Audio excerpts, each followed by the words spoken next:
Rapper Kanye West has proven himself the equal of really anyone on the planet at dominating public discourse with just a few hundred characters on Twitter.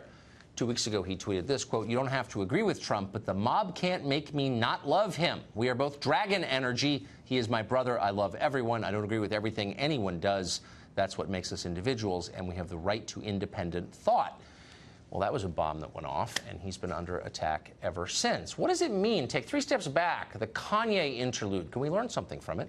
Jason Whitlock has been watching carefully. He's an anchor at FS1. In a recent op-ed, he called Kanye's statement, quote, "one of the best tweets of all time." He joins us tonight to explain what he means. Jason, what do you mean by that? Why is it one of the best tweets of all time?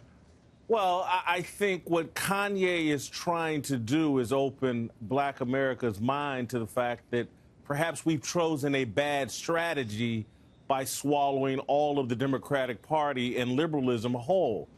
I say in my column in the Wall Street Journal that in the immediate aftermath of the civil rights movement in the 1960s, Democrats marketed to us liberalism as the solution to all of our problems, and liberalism now is like the cigarette. It's been marketed to us the same as the cigarette. Fashionable, sophisticated, it's supposed to be liberating, but I think it needs a Surgeon General's warning, hazardous to your family and all the values you were taught as a child.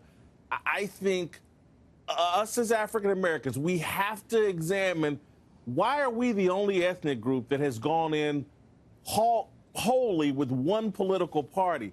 No one has to compete for our votes. Exactly. We are chained to an ideology that just isn't working over the last 50, 60 years. Liberalism, the swallowing of it whole.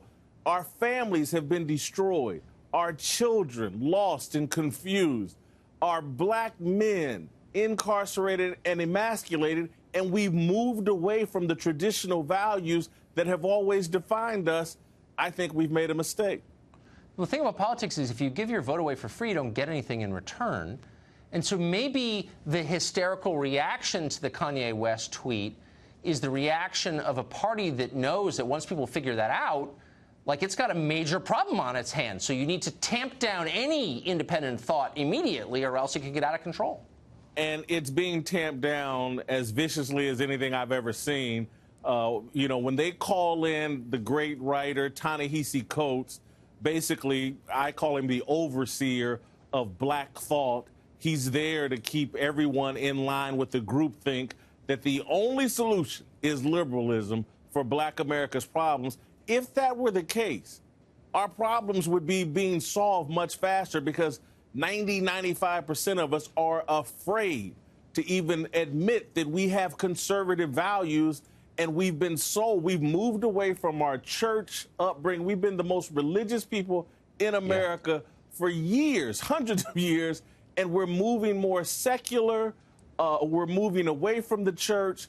Our religion now is liberalism, and the Democratic Party is our church, and it's just not working for us.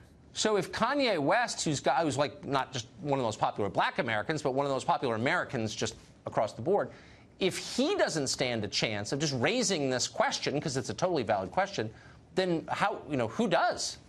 Well, actually, he does stand a chance, because when someone like Kanye speaks out, he creates space for others to speak out.